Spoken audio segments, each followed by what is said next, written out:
Ով է լսել հոգևոր պարգևների եւ հոգևոր պտուղների մասին։ Հոգևոր պարգևներ եւ հոգևոր պտուղներ։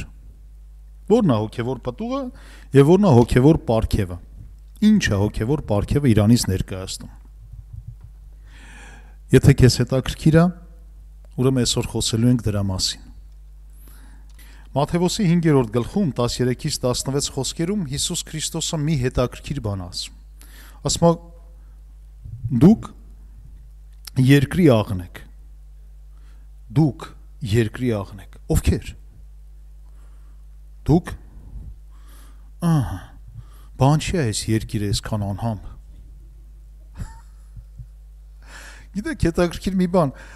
Աստծո խոսքը Հիսուս Քրիստոսը իրեն հավատացողներին, մենք այստեղ Հիսուս Քրիստոսի հետևորդներն ենք ամեն, ու Հիսուս Քրիստոսը իրեն հետևորդներին ու հավատացողներին ասում է. դուք երկրի աղն եք։ Եվ շարունակում է, եթե աղը անհամանա, ինչով համ կտան, ինչով կաղանվի, այլևս ոչինչ պետք չէ։ Այսինքն այդ աղը էլ պիտանի չի դառնա, եթե աղը կորցնի իր համն ու հոտը։ Կգցվի, ասում է,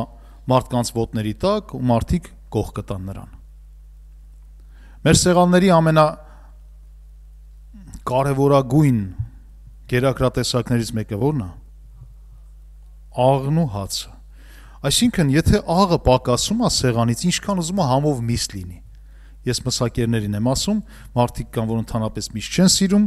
բայց մսակերները ինչքան էլ համեղ միս լինի պատրաստած, միևնույնն է, եթե աղը պակասը, այդ միսը չի ուտվում։ Չէ՞։ Ով է հայկական լոլիկ սիրում։ Լոլիկ։ Այդ լոլիկն էլ գիտեն, որ առանց աղի ոնց որ թե մի քիչ այն չի համը։ Աղը ամեն ինչին համ է տալիս, հա։ Մեկ մարդ որ սոված է ալնում մատնել է աղանում ուտում։ Հացին աղը անում ու ուտում է։ Ու կարծես թե աղը մի փոքր սովը կտրում է։ Այսինքն Հիսուս Քրիստոսը մեզ համեմատում է մի յուրահատուկ, մի կարևորագույն տեսակի հետ, որը կոչվում է աղ, որը համ ու հոտ է տալիս։ Ոսմա ինձ հետևորդները, իմ հետևորդները, նրանք ունեն այդ ունակությունը համ ու հոտ տալու։ Այս աշխարհի աղը մենք ենք, սիրելիներս։ Եվ շարունակում է Հիսուս Քրիստոսը եւ ասում է. դուք աշխարհի լույսն եք։ Մի քաղաք, որ կենում է սարի վրա, կարող չէ թաքնվել։ Եվ ճրագը չեն վառի եւ դնի գրվանի տակ, այլ ճրագակալի վրա, եւ նա լույս կտա ամենին, որ տան մեջ են։ Այնպես լուսավորե ձեր լույսը մարդկանց առաջին, որ ձեր բարի գործերը տեսնեն եւ փառավորեն ձեր հորը, որ երկնքում է։ Հիսուս Քրիստոսը Մատթեոս 5:13-ից 16-րդ խոսքերում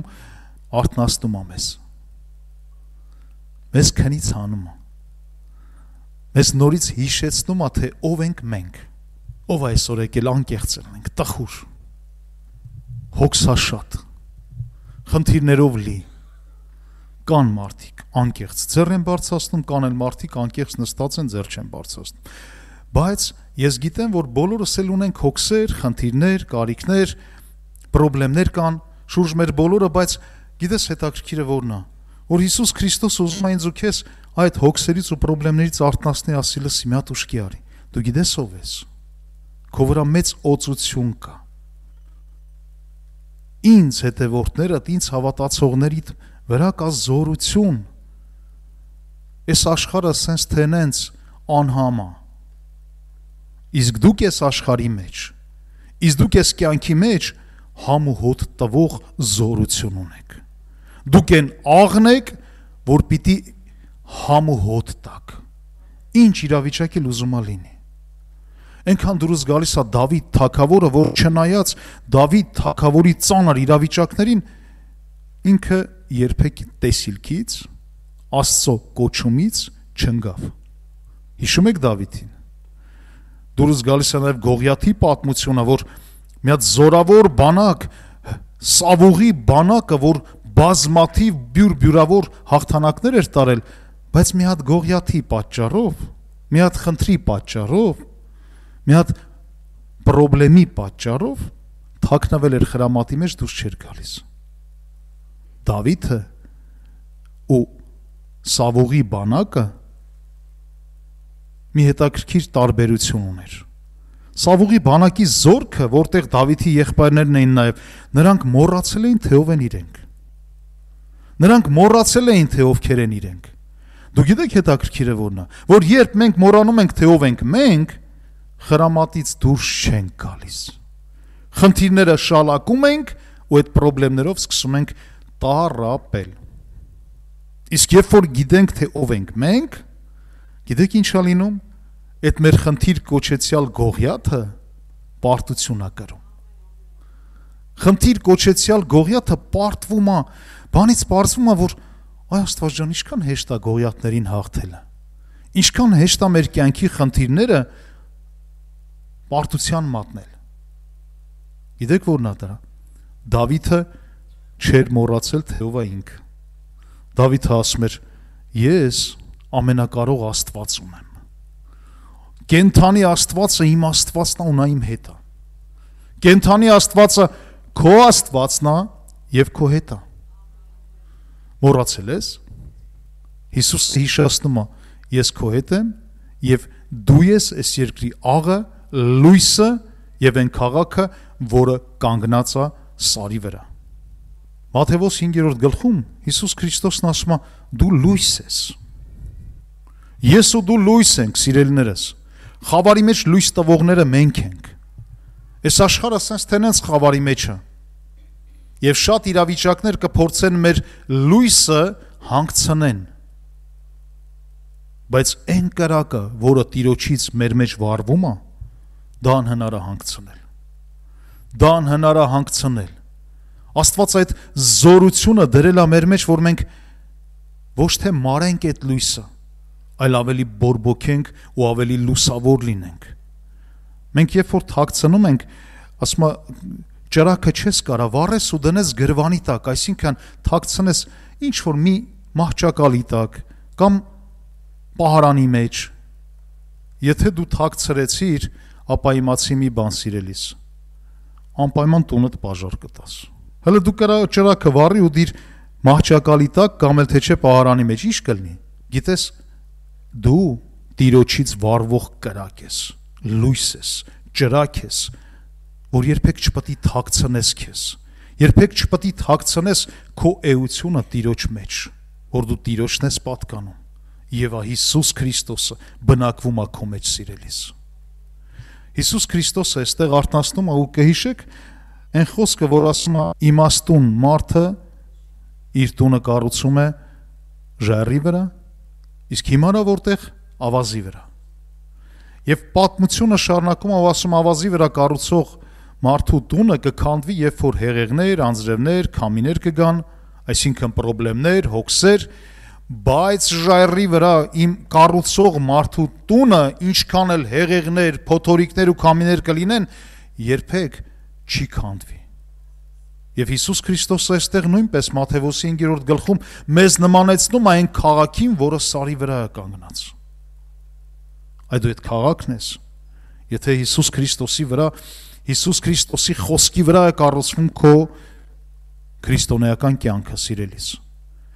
Այնպես որ Մատթեոս 5-րդ գլխում Փառք Տիրոջը 13-ից 16 խոսքերում Հիսուս Քրիստոսը մեզ արթնացնում է, որ ծառայության սկզբից եւ այդ արթուն լինենք։ Ամեն։ Հալելույա։ Եվ շարունակում է, որ երբ որ դու արթուն լինես, որպես աղ, համտվող, որպես լույս, որպես ժայռի վրա կառուցված քաղաք, ապա դու դրանով գիտես ինչ ես անում։ Դու դրանով փառավորում ես, քո բարի գործերով փառավորում ես Տիրոջ անունը։ Քո բարի գործերով փառավորվում է մեր Տեր ու Փրկիչ Հիսուս Քրիստոսը։ Շատ անգամ ես նկատել եմ, կան քրիստոնյաներ, որ շատ հեշտ խոցելի են։ Այսինքն մի փոքր խնդիրը նրանց արդեն դարձնում է խոցելի։ Նեղվում ենք։ Բան չի սենց եղավ։ Վրդովում ենք։ Բան չի հիվանդացանք։ Բայց ֆինանսական դժվարություններ են չի եկավ իմ կյանքի մեջ։ Լինում են, չէ՞, այդպիսի բաներ։ ու միանգամից նեղվում ենք։ Գիտեք, այդ ֆինանսական խնդիրներն էլ կգան, փոթորիկներն ու քամիներն էլ կլինեն, բայց քեզանից շատ բան է կախված, թե ոնց կանցնես դու քո ճանապարհը, ոնց կանցնես քո ճանապարհը, Դավիթի պես, որ չես մոռանա, որ Տերը քո կենթանի Աստվածն է, ու պարսատիկով ու մի փոքր քարով այդ Գողիաթին պարտության կմատնես, թե զինված, զրահով, զորավոր մեկն ես, բայց խրամատի մեջ թաքնված։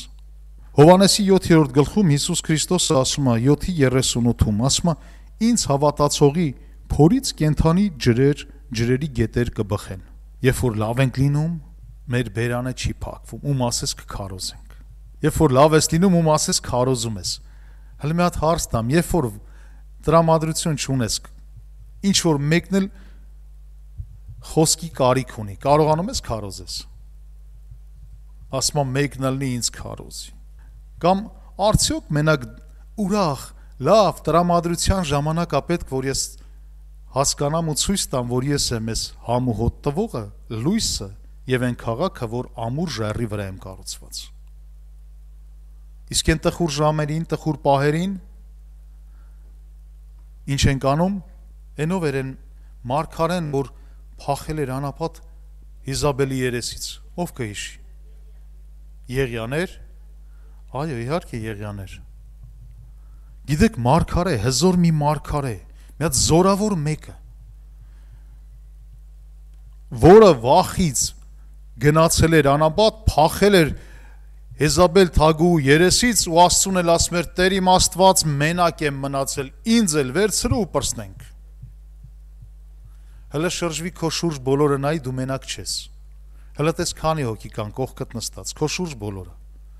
Ու բոլորը նույն մեր Տեր ու Փրկիչ Հիսուս Քրիստոսի դուստրերն ու որդիներն են։ Այդ նույն զորությունով լցված։ Երբ որ իրավիճակներ է գալիս, այնքան դուրս գալիս է գործ կառաքելոցում, երբ որ առաքյալներին բռնում էին նեղության մեջ, կապանքների մեջ բանտ էին գցում, ու այդ նեղության ու դժվարությունների մեջ նրանք չէին մոռանում, թե ով են իրենք։ Նեղության ու դժվարության մեջ, կապանքների մեջ անգամ նրանք չէին մոռանում Հիսուս Քրիստոսին։ Հիսուս Քրիստոսի արած հրաշքները չէին մոռանում։ Նրա խոսքերը չէին մոռանում։ Չէին մոռանում, որ այդ նույն Հիսուս Քրիստոսը խաչի վրա մահացավ եւ մահը նրա վրա իշխանություն չունեցավ։ Եվ նա երրորդ օրը հարություն առավ։ Հավիտենական կյանք տալով մեզ եւ իշխանություն ու զորություն տալով մեզ։ Ու Հիսուս Քրիստոսը ինչ է ասում Հովհաննեսի 7-րդ գլխում 38 խոսքում ասում է, որ ինձ հավատացողի որովայնից կենթանի ջրերի գետեր կհոսեն։ Ում ասա վերաբերում, սիրելներս։ Կա այստեղ այդպիսի մեկը, որ հավատում է Հիսուս Քրիստոսին։ Կա այդպիսի մեկը, որ դու տեսել ես քո կյանքում, որ իրականում Հիսուս Քրիստոսով զորացված քեզանից կենթանի ջրեր են բխում։ Ինչքան դեպքեր է եղել, որ Տիրոջ ներկայությունով զորացված ու լցված քանի հոգու քարոզել ես ու մարդիկ լուսավորվել են։ Ու մարդկանց անհամ կյանքը լցվել է Տիրոջ համ ու հոտով։ Եղել է թե չէ։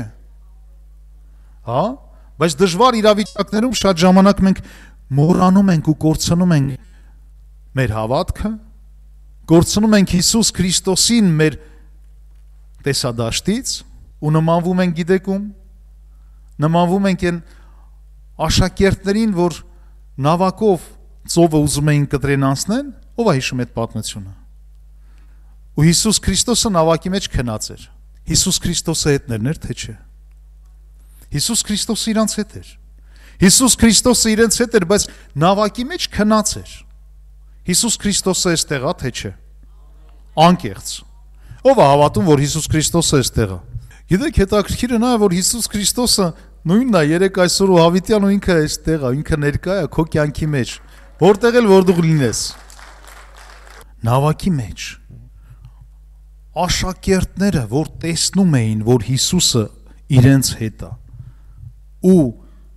փոթորիկից, քամիներից, այդ հեղեղներից վախեցած էին, մտածում էին, որ հեսա կմեռնեն, զարմանալու մի պատմություն։ Այ մարդ, Հիսուսը այդքան հրաշքներ անող Աստված է, դուք լավ գիտեք ով է Հիսուսը, բայց այդ փոթորիկն ու քամին կարար Հիսուսին ինչ-որ մի վնաս տար։ Չէ, ձեր հետ է, բայց եթե Հիսուսին չկարողանա վնասի, ձեզ ինչ պետք է աներ։ Ձեզ ինչ պիտի աներ։ Հիսուս Քրիստոսը գիտեք ինչ էր քնած, սիրելիներս։ Ու շատ ժամանակ մեզ թվում է, թե Հիսուս Քրիստոսը մեր կյանքում էլ է քնած։ Գիտեք ինչի համար։ Որովհետև աշակերտները ունեին բավական փորձ Հիսուս Քրիստոսի հետ լինելով, որ իրենք էլ կարող էին այդ իշխանությունը գործի դնել ու պապանձնեցնել ծովը, փոթորիկներն ու քամիները։ Այսօր շատ ժամանակ Հիսուս Քրիստոսը մտածում ես, թե քո կյանքում քնած է կամ զբաղված է, չի տեսնում ու խառնվում ես իրար, մտածելով Տեր, երբ ես հասնելու, երբ այս խնդիրը ինձանից գնալու։ Հիսուս Քրիստոսը նորից ուզում է, որ դու արթնանաս։ Դու ես համն ու հոտը։ Դու ես այն քաղաքը, որ ամուր ժայռի վրա կառուցված ես։ Դու այն լույսն ես, որ քո միջոցով պիտի լուսավորվի։ Այսինքն Տերը քեզ տվել է իշխանություն, զորություն եւ հնարավորություն ամեն իրավիճակներիդ վրա։ Հիմա Մատթեոս 16-րդ գլխում 17-ից 18 խոսքերում նայեք ինչ ասում։ Մենք հավատում ենք, չէ՞ Հիսուսին։ Ովքեր հավատում են, տեսեք ինչ է ասում Հիսուս Քրիստոս։ Նրանց էլ, որ հավատացին, այս նշանները կհետևեն։ Իմ անունով դևեր կհանեն։ Նոր լեզուներ կխոսեն, օձեր վեր կառնեն, եւ եթե մի մահադեղ էլ խմեն, նրանց վնաս չի տա։ Հիվանդների վրա ձեռք կդնեն եւ նրանք կառողջանան։ Ինչ հետաքրքիր զորություններ եւ նշաններ, որ հետևում են Հիսուս Քրիստոսի հավատացողներին։ Այսինքն Հիսուս Քրիստոսին հավատացողները ունեն այս իշխանությունը հիվանդների վրա ձեռք դնեն ու հիվանդները բժշկվեն։ Այստեղ որ գրված է օձեր վեր կառնեն, դևեր կքշեն, հիվանդների վրա կաղոթեն ու հիվանդները կբժշկվեն, հա? Գիտես, սա նշանակում է, որ Հիսուս Քրիստոսին հավատացողը Հիսուս Քրիստոսի զորության հպվելու ու զորությունով լցվելու հնարավորություն ունի։ Եթե ես հավատում եմ, Տերը ինձ վստահում է իր իշխանությունը, գերբնական զորությունը, որի շնորհիվ Տիրոջ գերբնական զորությունը գալիս ու բաներ է փոխում իմ կյանքում։ Ես ունեմ իշխանություն նաև իմ կյանքի բոլոր իրավիճակների վրա։ Ֆինանսական աղբյուրների վրա, աշխատանքի վրա, ընտանիքում, ամենուր։ Եթե դու ունես խնդիր, խնդրում եմ քեզ, Տիրոջ խոսքի համաձայն, համարձակ, Դավիթի պես, կանգնի ու աղոթի այդ իրավիճակներիդ համար։ Դավիթի պես կանգնի ու հռչակի այդ իրավիճակներիդ վրա Տիրոջ հաղթանակները։ Հավատում ես, որ կտեսնես, կտեսնես։ Որովհետև հավատքը մեծ զորավոր զենք է, ամեն։ Սիրելիներս, հոգևոր պտուղների մասին, որ ասում ենք, հոգևոր պտուղները դա մեզ է վերաբերվում, մեր կյանքին է վերաբերվում, մեր գործերին է վերաբերվում, մեր բնավորության գծերին է վերաբերվում, դա վերաբերվում է մեր անձնական հնարավորություններին, որը որ մենք կամա թե ակամա ունենք, բայց Գաղատացիների գրքում խոսում է դրա մասին, Գաղատացիների 5-րդ գլուխը, որ կան մարմնավոր պտուղներ եւ կան հոգեվոր պտուղներ։ Մարմնավոր պտուղները մեծ մասամբ խանգարում են հոգեվոր պտուղներին։ Մարմնավոր պտուղները հակառակ են հոգեվոր պտուղներին։ Դու գիտեք դրա մասին։ Որն են դրանք, ով է կարդացել Գաղատացի 5-րդ գլուխը։ Գաղատացի 5-րդ գլխում հստակ գրված է մարմնավոր եւ հոգեվոր պտուղների մասին եւ երբ որ կարդում ես, տեսնում ես, որ հոգեվոր հոգու պտուղները քանիսն են, ով գիտի։ 9։ Այսինքն 9-ն են, իսկ մարմնավորը շատ 17, եւ այնտեղ վերջում էլ որ գրված է եւ սրա նմաններ ավելին դառնում է 18, այսինքն կրկնակի ավել։ Ու մենք երբ որ կարդում ենք, մենք հասկանում ենք մի բան, որ մարմնավոր մեր պտուղները կարան խանգարեն հոգևոր պարգևներին։ Մեր մարմնավոր պտուղները կխանգարեն հոգևոր պարգևներին, ու մենք եթե ճիշտ պտուղներ չենք ձևավորում մեր կյանքի մեջ, հոգևոր պարգևները կարան չգործեն։ Գաղատացիս 5-րդ գլուխ 19-ից 21 խոսքերում գրված է այսպես. խոսում է հայտնի են, ասում է, եւ հայտնի են մարմնի գործերը։ Որն է մարմնի գործերը։ Տեսեք ինչեր է շեշտում Տիրոջ խոսքը, եւ սա շեշտում է, որպեսզի մենք տեսնելով հասկանանք ու ինչ էլ որ կգտնենք մեր կյանքի մեջ, կարգի բերենք։ Գիտես, պտուղները, որ ձևավորվում են, կախված է քեզանից, թե այդ պտուղները ձևավորվեն, աճեն, թե այդ պտուղները փոխվեն։ Օրինակ, մեր այգում մենք ենք որոշում ինչ պտուղ ունենանք։ Ինչ պտուղ որ ուզում ես ունենաս, այդ ծառից էլ տնկում ես ու այդ պտուղներն ես ունենում։ Ուրիշ ծառ տնկես, ուրիշ պտուղ կունենաս։ Այնքան կարևոր է, որ մենք հոգևոր պտուղներ ունենանք։ Մեր կյանքում նույնպես։ Եվ այստեղ գրված ասում է, եւ հայտնի են մարմնի գործերը, որ են շնությունը, պոռնկությունը, պղծությունը, գիճությունը, կախարդությունը, կռապաշտությունը, թշնամությունները, կռիվները, նախանձները, բարկությունները, հակառակությունները, երկպառակտությունները, բաժանությունները, չարնայվածքները, սպանությունները, հարբեցողությունները, անառակությունները եւ ինչ որ սրանց նման են, այնպիսի բաներ գործողները Աստծո արքայությունը չեն ժառանգի։ Եթե այսպիսի բաներ անողները Աստծո արքայությունը չեն ժառանգի, առավել եւս կյանքի օրոք այսպիսի բաներում գործող ապրող մարդիկ Աստծո պարգևներն էլ չեն կարող ժառանգեն։ Աստծո պարգևները չեն կարող գործեն այդպիսի մարդկանց կյանքում։ Միտեղ էինք, նստած էինք հոգևոր մարդկանցով ու հարցրի սիրելիներս, երբևիցե կախարդությունով ով է զբաղվել։ Ու բանից պարզվեց 3 հոգի զբաղվել են կախարդությունով։ Ես ապշեցի։ Իհարկե, այնքան էլ ապշելի չի, աշխարհում հնարավոր է։ Երբևիցե կախարդությունով զբաղված մարդ կա, այստեղ որ զբաղվել է կախարդությունով։ Գիտես, մարդիկ կան զբաղվել են կախարդությունով։ Ունեք կախարդական աղոթքներ են արել։ Ուզում եմ այս մեկը այսպես լինի, այն մեկը այնպես լինի, այս մեկը իմը լինի, այն մեկը նրանը չլինի, եւ այլն, տարբեր բաներ կան, կախարդություններ, եւ շարունակում ասում է կոֆեի բաժակ նայող եղել է, կարդ գցող եղել է, հա, կարդ գցել, սուրճի բաժակ նայել, գուշակություններ անել, հոգի կանչել, ահա, ինչ ասես որ չեն կարել։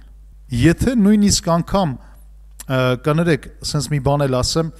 ու մարդ կա, որ ասում է, հա, բայց դրա մեջ ինչ կա որ։ Հո ես այտենց չի որ Աստծուն հակառակ եմ, բայց ձեռի հետ էտել ենք անում։ Ասում է, որ աղոթում եմ, տենում եմ, Աստված չի պատասխանում, մեկ էլ բաժակ եմ նայում, գոնե հենց իմանամ ինչ է տեղի ունենալու։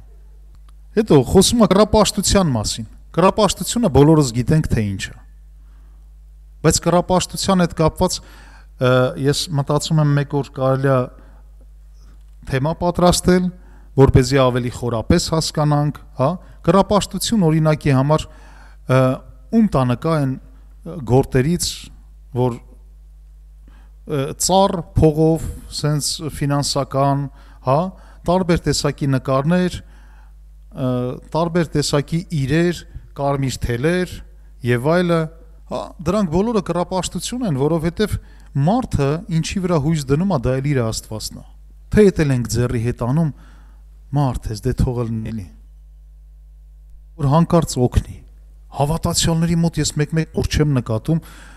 ասում է, գիտես ինչից պրծա, թու։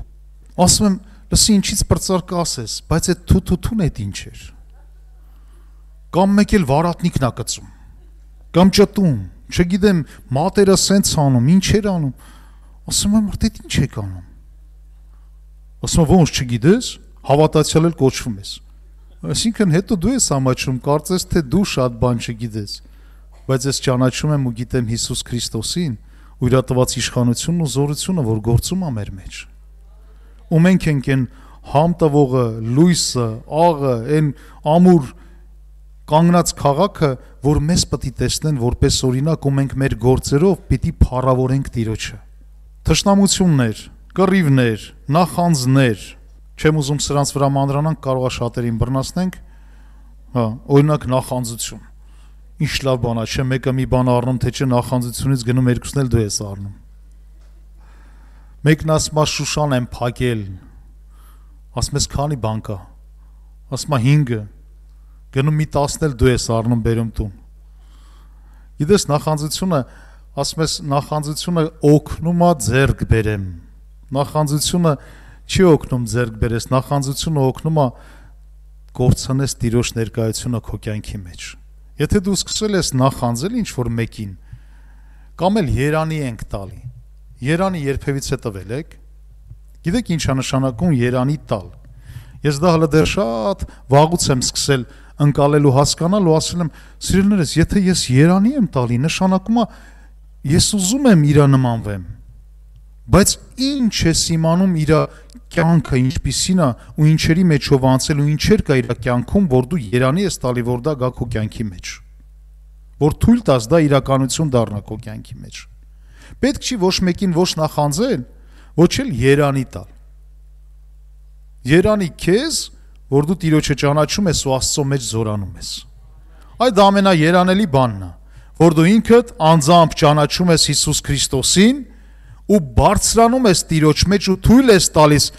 որ Աստծո պտուղները, հոգևոր եւ պարգևները քո մեջ դրսևորվեն։ Դու մեկն ես, որ Տերը փափագում է, որ քո միջոցով իր պարգևները դրսևորվեն։ Նախանձներ, բարկություններ, հակառակություններ, երկպառակտություններ, բաժանություններ, չար նայվածքներ, սպանություններ, արբեցողություններ, մարդիկ կան, որ ասում են Աստվածաշնչում որտեղ է գրած, որ խմել չի կարելի։ Կամ մարդ, որ միջև մա հարց է տալիս։ Կամ մարդ, որ իրան հարցնում են, բա որտեղ է գրած, որ ծխել չի կարելի, խմել չի կարելի։ Ստեղ ինչ էր գրած։ Հարբեցողություններ, շատ տեղեր կա գրված, որ հերու պահեք ձեզ գինուց ու ցքից։ Այսինքն, այս տեղը երևի ձեռ չի տալի, որ մարդիկ չեն կարդում։ Անառակություններ եւ ինչ որ ասում սրանց նման են, այսպիսի բաները գործողները Աստծո արքայությունը չեն ժառանգի։ Եվ հետո մենք տեսնում ենք հետաքրքիր մի բան, հոգու պտուղները որոնք են, որոնք շատ կարևոր է, որ մեր մեջ դրսևորվեն սիրելիներս։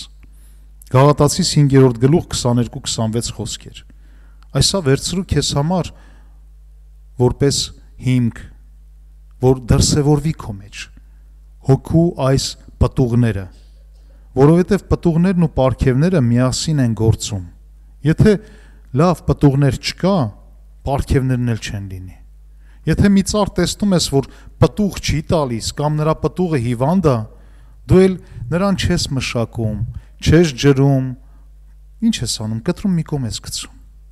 Բայց երբ որ տեսնում ես ծառը լավ պտղաբեր ծառը, դու սկսում ես ավելի մեծ խնամք տանել։ Գրված ասում է, բայց հոգու պտուղներն են սերը, ուրախությունը, խաղաղությունը, երկայնամտությունը, քաղցրությունը, բարիությունը, հավատքը, հեզությունը եւ ժուշկալությունը։ Առաջին սեր։ Ինչ հրաշալի բան է սերը։ Սեր կնոջդ կամ ամուսնուդ նկատմամբ, որ երբեք չպակասի։ Ով է համաձայն։ Որ ջղայնացնում է այդ ժամանակ էլ սիրես։ Համաձայն ես։ Որ միշտ սիրես։ Ինչ անի մեկը սիրելու ես։ Ինչ օին գլխիդ բեր մեկը ասելու ես ես քեզ շատ եմ սիրում։ Սեր, լավ բան է սերը։ Սիրում ես, որ քեզ սիրում են։ Քաղցր ու անուշ բան է, չէ՞ սերը։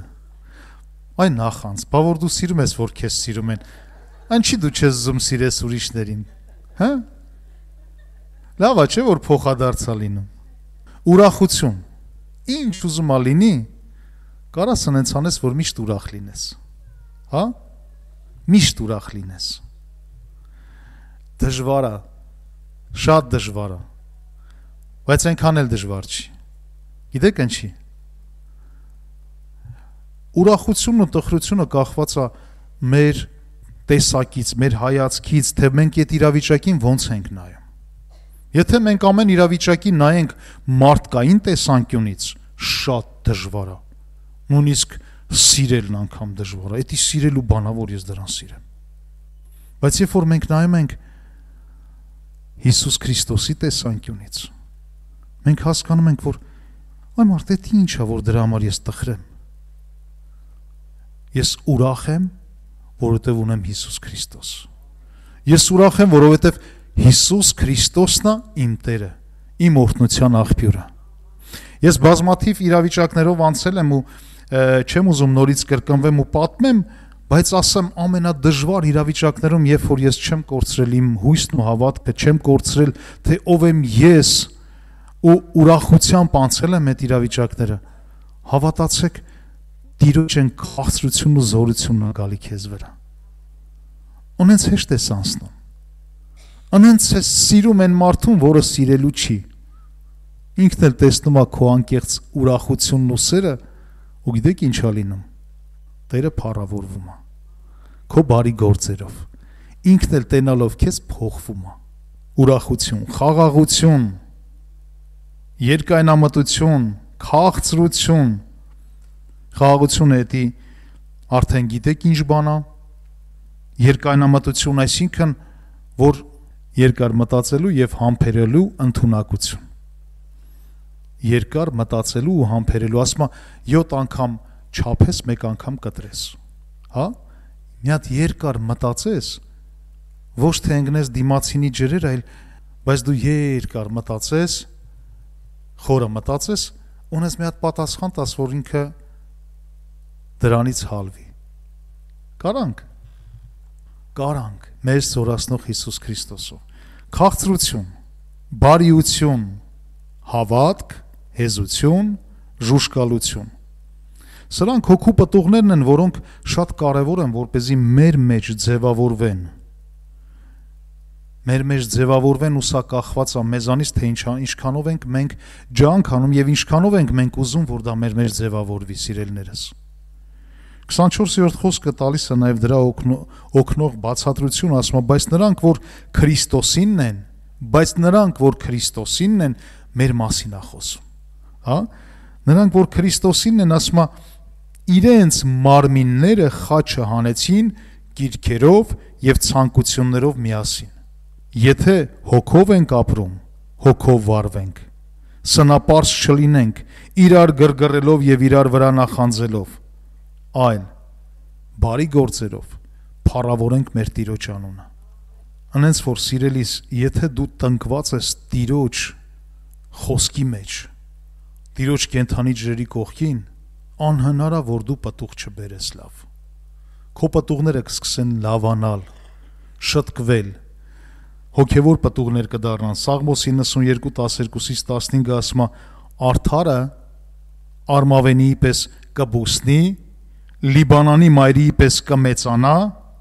Տիրոջ տան մեջ տնկվածները մեր Աստծո սրահներումը կբնակվեն, ծերության մեջ էլ պտուղ կբերեն, պարարտ եւ դալար կլինեն, որ պատմեն, թե ուղիղ է Տերը, մեր վեմը եւ անիրավություն չկա նրանում։ Արդարները, եթե ես քայլում եմ դեպի արդարություն, արդարության ճանապարհներով, ասում եմ, մեր անձը, մեր ցանկություններով հետ միասին մենք խաչն ենք անում։ Այսինքն, եթե ես հասկանում եմ իմ մեջ կա մարմնավոր պտուղներ, ես աշխատում եմ ինձ վրա։ Աշխատում եմ ինձ վրա, որպեսզի մարմնավոր այդ ցանկություններով, պտուղներով լցված իմ իրավիճակները խաչը հանեմ։ Խաչեմ, էլ չանեմ։ Կա մեկը, որ երբևիցե սուտ է խոսացել։ Գիտեք, ես էլ եմ այդ մեղքերով լցված եղել։ Ու երբ որ հասկանում ես, որ սուտ ես խոսում, դու հասկանում ես, որ սուտ ես խոսում։ Դու սուտ ես խոսում, հետո հասկանում ես ու հետո մտածում ասում ես, լավ, ինչի եմ սուտ խոսում։ Կարելի էր, բայց ճիշտ է ասել, էլի։ Բայց անկախ քեզանից սուտ ես խոսում։ Եվ գիտեք ինչ ես հասկանում։ Հասկանում ես, որ այնքան էլ ոնց որ թե դու չես ղեկավարում քեզ, կա բաներ, որի ազդեցությունը քեզ վրա է։ Ու դրանց ազդեցության տակ կամա թե ակամա դու դառնում ես դրա գործիքը։ Բայց երբ որ գիտակցում ես ու ուշադրություն ես դարձնում, Տիրոջից տրված ամեզ իշխանություն, մեր կյանքի մարմնավոր պտուղները խաչը հանենք ու հոգևոր պտուղներով լցվենք։ Ու սկսում ես քո վրա աշխատել, ասում ես մի րոպե, զսպեմ ինձ, լցվեմ ժուշկալությամբ, երկայնամիտ լինեմ, սիրով, համբերությամբ, արի զսպեմ ու ճիշտը խոսեմ։ Ու այդպես բոլոր մեր բնավորության գծերը զսպեմ, հասկանալով, որ սա ճիշտ չի, հանեմ խաչը սրան, եւ գիտեք, երբ որ դու քո վրա աշխատում ես, այդ սովորություններդ սկսում են փոխվել։ Այդ մարմնավոր պտուղների սովորությունները փոխվում են, դառնում են հոգևոր պտուղներ։ Ո՞վ է իր վրա երբևիցե աշխատել ու տեսել այդ պտուղները։ Շատ բան փոխվել է։ Ամեն, շատ բան է փոխվել։ Շատերիս մոտ ճշմարտությունը ճանաչելով շատերիս մոտ շատ բան փոխվել է, եւ այս ճշմարտությունը հələ դեռ շատ բան պիտի փոխի մեր կյանքում։ Ամեն։ Որովհետեւ Աստված էլ ուզում է, որ մենք ջանք անենք, որ նաեւ հոգեվոր պարգևները սկսեն գործել մեզանով։ Սիրելիներս, Աստծո պարգևները բոլոր նրանց համար են, ովքեր տնկված են Տիրոջ տան մեջ, Տիրոջ խոսքի մեջ։ Աստծո պարգևները բոլոր դրանց համար են։ Աստծո պարգևները ձեզ համար են։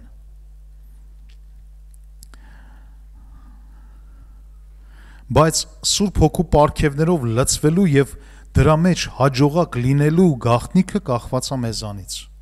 Թե մենք ինչ վերաբերմունք ենք դրսևորում այդ պարգևներին։ Մի հատ հարց տամ քեզ։ Դու որ ծնվել ես, արդեն լցվել ես, արդեն Տիրոջից պարգևներ ունես։ Մեկը լավ ձայն ունի, մեկը լավ նկարում է, մեկը լավ երգում է, մեկը լավ նվագում է։ Հիմա մի հատ sense հարց տամ։ Ես օրինակ փոքր հասակից երազել եմ նվագեմ ու երգեմ, բայց այդ ուղությամբ այդ պարգևը չեմ զարգացրել։ Ստեղ են ասել, հայկական sense մի հատ խոսք կա, չի ասում մուրազը փորում մնաց։ Լսել եք։ Այսինքն այդ երազանքս չիրականացավ, ավելի հայերեն ասեմ։ Հիմա ով է մեղավոր ձեզանից։ Ով։ Ես։ Ինչի։ Որտեվ պիտի զարգացնեի։ Պիտի աշխատեի դրա վրա։ Պիտի փափագեի, որպեսզի այդ պարգևը, գոնե այդ պարգևը զարգանար։ Չէ՞։ Ոչ մեկ մեղավոր չի։ Մենք ինքներս ենք այդ հաջողության հաղթանակի հասնելու համար մենք պիտի փափագենք ու ջանք անենք։ Օրինակ մարդ կա լավ ձեն ունի,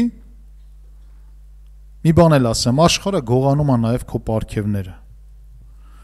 Օրինակի համար ինչքան լավ երգիչներ գիտենք, որ աշխարհում են ու հետո իրենց կյանքը կործանվում է։ Բայց Աստծո պարգևն է տված։ Այնքան լավ կլներ, որ այդ լավ պարգևը Տիրոջը ծառայեր։ Այդ լավ պարգևով Աստծուն փառավորեր։ Այսօր այնքան հրաշալի փառաբանողներ կան, որ ձայն չեն ունեցել, բայց Տիրոջը նվիրվելով Տերը այդ պարգևը ավելի է զորացրել, ու այդ մարդիկ այդ պարգևով հիմա փառավորում են Տիրոջը։ Բայց աշխարհում ինչքան մարդիկ մենք գիտենք, որոնք գնացել ու կործանվել են։ Տիրոջ պարգևը այնքան լավ է, որ Տիրոջը ծառայի։ Առաջի Կորինթացիս 12:31-ում ասում է, բայց դուք նախանձավոր եղեք լավագույն պարգևներին, եւ ես էլ ավելի գերազանց ճանապարհ ցույց տամ ձեզ։ Եթե դու պարգևներ ունես, ու Տերն ասում է նախանձավոր լինես դու այդ պարգևները զարգացնելուն, եթե դու աշխատես այդ ուղղությամբ, ապա Տերն էլ քեզ ավելի օրհնված ու զորավոր ճանապարհներ ցույց կտա։ ավելի կզարգացնի։ Հիմա այսօր եթե մենք նախանձավոր լինենք Սուրբ Հոգու պարգևներին,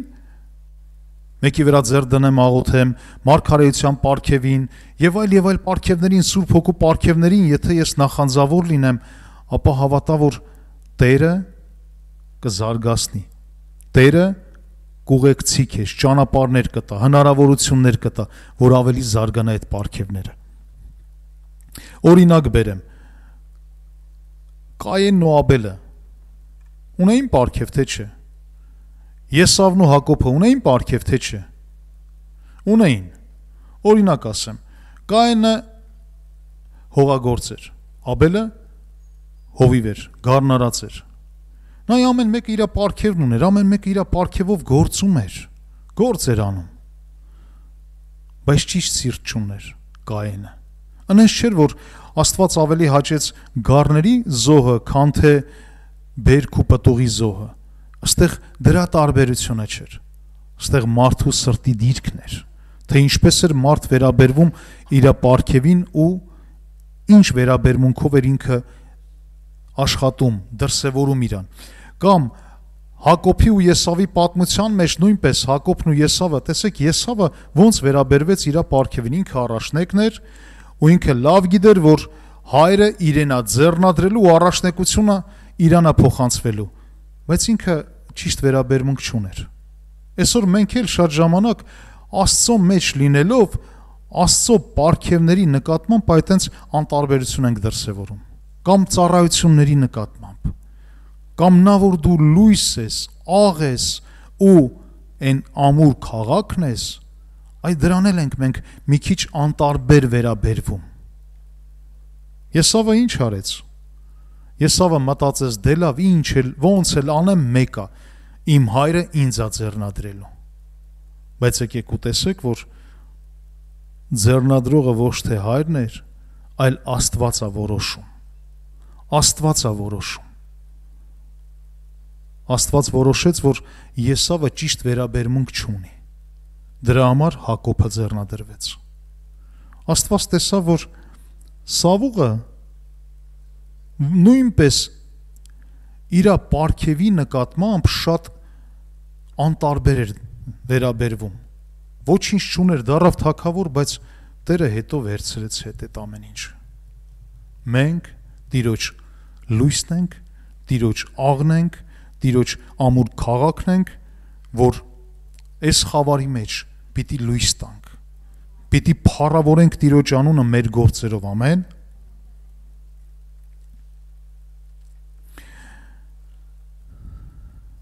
Պարգևները գրված է պարգևների մասին առաջի Կորինթացիս 12-րդ գլխում, ու ինչ է գրված։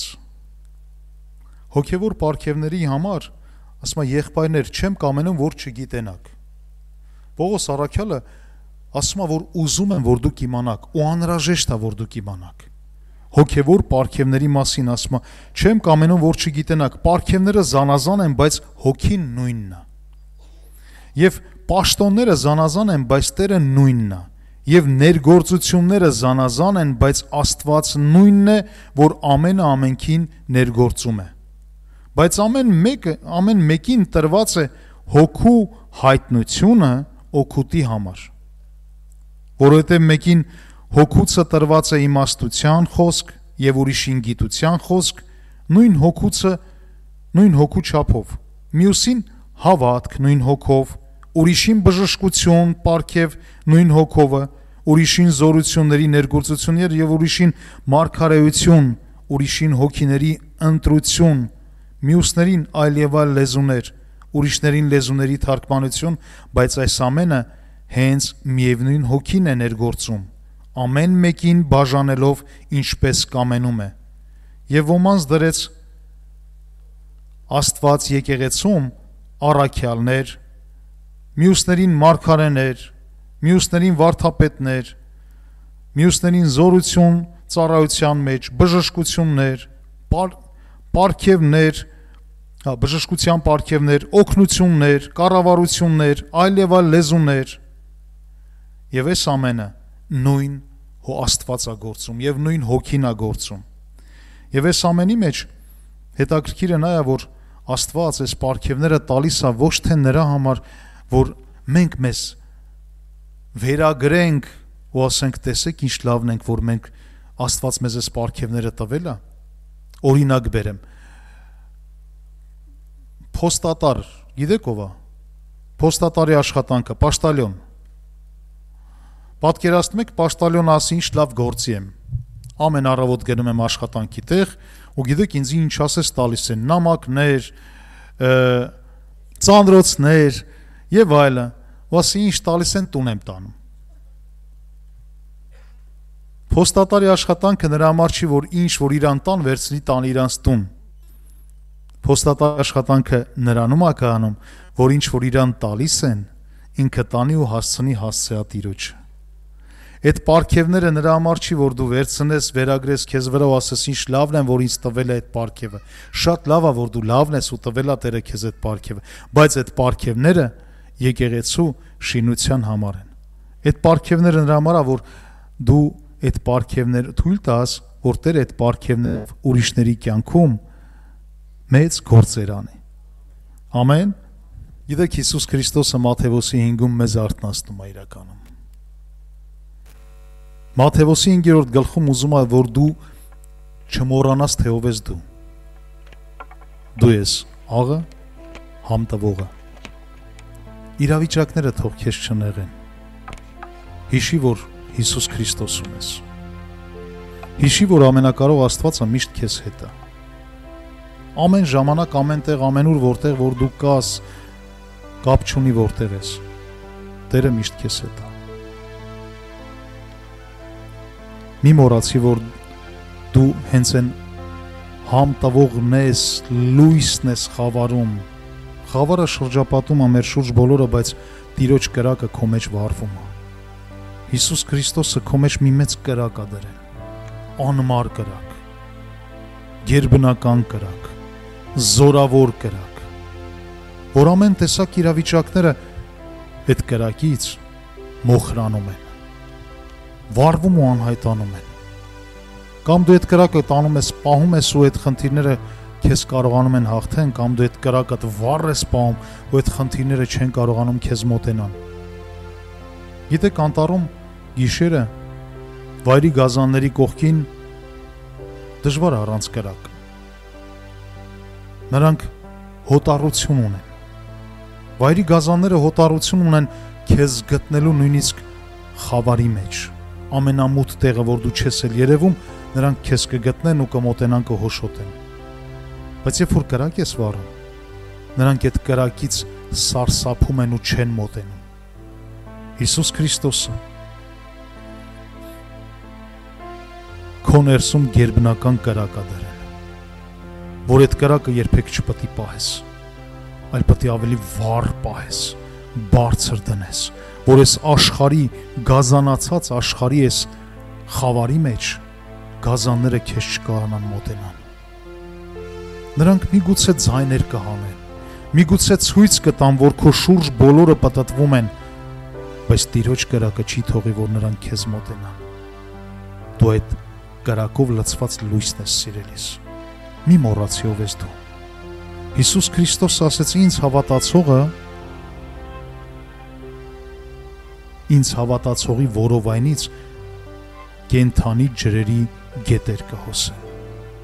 Եվ ասաց, որ ինձ հավատացողին այս նշանները կհետևեն, ու շեշտումա դևեր կքշեն, բժշկություններ կանեն, ամեն դժվար իրավիճակների վրա հռչակեն, կաղոթեն եւ իրավիճակները կփոխվեն։ Այնպես որ իմացիր, թե ով ես դու։ Քո ձեռքին կա մի մեծ զենք, Աստծո խոսք, պարսատիկ եւ մի մեծ քար, որով կկարողանաս դու քո գողիաթին տապալես։ Քո գողիաթը պարտված է շուտվանից։ Ինքը մենակ մռնչում է, որտեղ Հիսուս Քրիստոսը 2000 տարի առաջ տապալեց ու քեզ տվեց այդ զենքը, որ այդ մռնչյունը լռեցնես։ Հռոմեացիների 12-րդ գլխում գրված է այսպես առաջի խոսքից. Արտաղաչում եմ ձեզ, եղբայրք, Աստծո ողորմությունով, որ ձեր մարմինները ներկայացնեք կենդանի սուրբ եւ Աստծո ընդունելի պատարագ, որ է ձեր բանավոր պաշտոնը։ Եվ մի կերպարանվիք այս աշխարհի կերպարանքովը,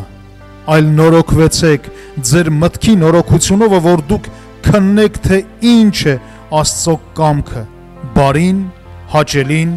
եւ կատարյալը, որովհետեւ Աստծո շնորհքով, որ ինձ տրված է, ասում եմ ձեր մեջ ամենին, բան չմտածել նրանից ավելի, քան թե արժան է մտածել, այլ մտածել պարկեշտ կենալ, այնպես, ինչպես որ Աստված ամեն մեկին հավատքի չափով բաժանեց։ Մի հաղթիր չարից, այլ բարիով հաղթիր չարին։ Ամեն։ Եկեք ոտքի կանգնենք, սիրելիներս։ Փառք մեր ամենակարող Տիրոջը, որովհետև մեր Տեր ու Փրկիչ Հիսուս Քրիստոսը մի այնպիսի զորություն ա դրել մեր մեջ, որ սատանան սարսափում ա քեզանից։ Սատանան սարսափում ա քեզանից, որովհետև երբ որ ցավացնում ա, դու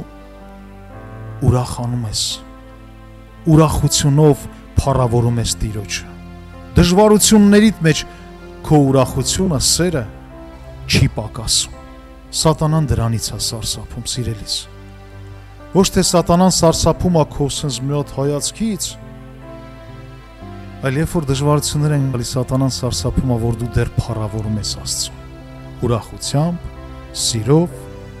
ժուշկալությամբ, երկայնամտությամբ ու ողջ փառքը տալիս ես Աստծուն։ Հայր երկնային, մենք շնորհակալ ենք քեզանից։ Փառքի Աստված, թող ամեն մեկի կյանքի մեջ Տեր գա քո արթնության զորությունը։ Քո կրակը երկնքից գերբնական թող իջնի եւ ամեն մեկի ներսում, Տեր իմ Աստված, այդ կրակը չդադարի, Տեր,